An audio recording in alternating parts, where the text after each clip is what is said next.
Psychedelics are a spectacularly interesting and wonderful tool. So I want to start out by acknowledging that psychedelic medicine is here to stay. And I very much welcome psychedelic medications and psychedelic practitioners into our world. So you're not hearing the comments that are going to follow from someone who is a blind opposer to psychedelics. You're actually hearing these words from someone who is a strong supporter of this particular cause. So when I offer you words of caution, I hope you won't automatically reject them because, he's just anti-psychedelics. That's not the case whatsoever. But I do have some concerns, and I would love to be able to flesh them out in this conversation. So harm reduction. We often think of harm reduction as a side issue, something to also think about. Something perhaps when I have time, I'll also, incorporate that into my thinking. And may I advise all your students and all the listeners to our conversation, harm reduction should actually be the initial approach before you go any further.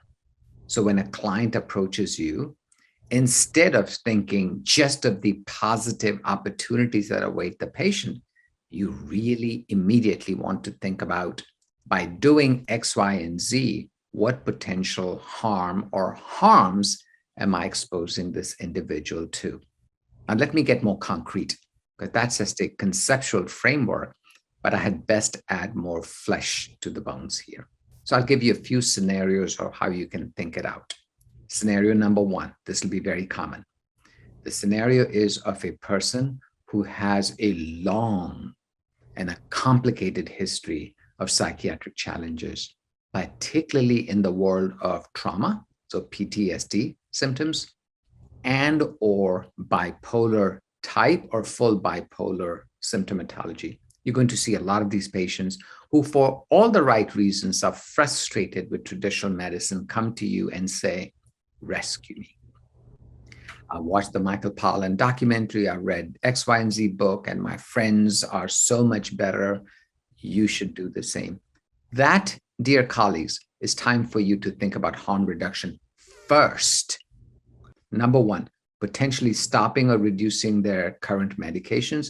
And two, if the patient is unprepared, what is the harm that will come about by exposing them to non-ordinary states of consciousness? Because sometimes in those states, individuals' suicidality can actually worsen, not because the suicidal thoughts have worsened, but the fear of death, which often has protected them from dying, that fear of death may be diminished to the point that individuals might actually take action on it. So ask yourself this: are you ready with that patient for those eventualities? If you are, proceed. If you're not, do not be a hero. Do not be a savior. Do not take on this mantle of it's either you or nothing. Do not do that. It's not a wise idea at all, because we must protect patients first. Do no harm is not just a rule that applies to physicians. It applies to all of us. Does any of what I've said mean that you should not take on complex patients? Not at all.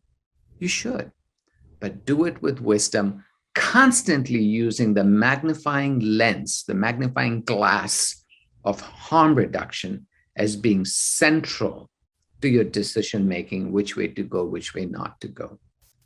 And before you kind of jump to the conclusion that he's just a worry ward, may I sadly inform you, there are many reports, as you said, David, of catastrophic results coming from excessive and inappropriate medicine work without much thought to what medications a person is on. Should I take them off it or not? Is there appropriate opportunity for safety? Am I going to be available for integration work? Or am I just someone who day after day just wants to give medication after medication after medication to different individuals? If you don't have the time to be available to a patient for integration work or crisis work, you had best reduce the size of your practice, because in this line of work, availability is everything.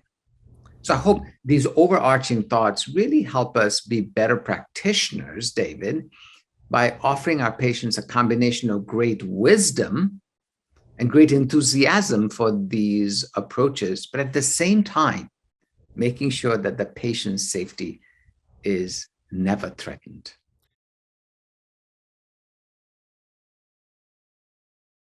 All fields go through growing pains. And if you've ever watched this curve of enthusiasm, it always starts with, huh? I don't know what's going on.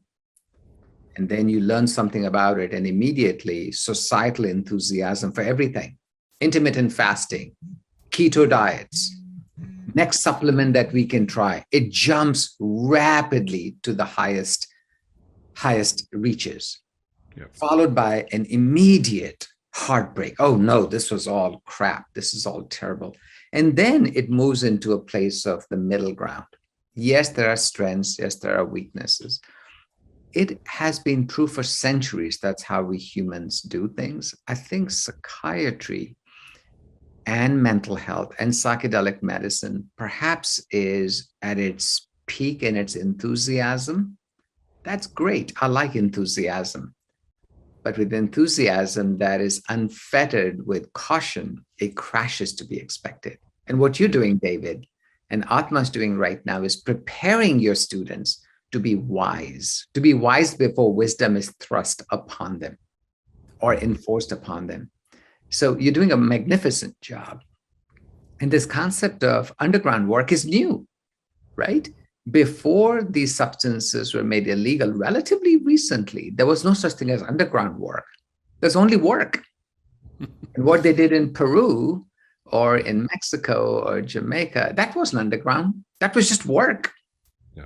So this phase of underground, I actually think is temporary. It's a part of our evolution as a society. This too shall disappear. But just because it too shall disappear doesn't take away the responsibility of appreciating these are powerful substances, and powerful substances, both from a psychological perspective and a biological perspective, require extreme caution and wisdom on the part of us clinicians. Yeah.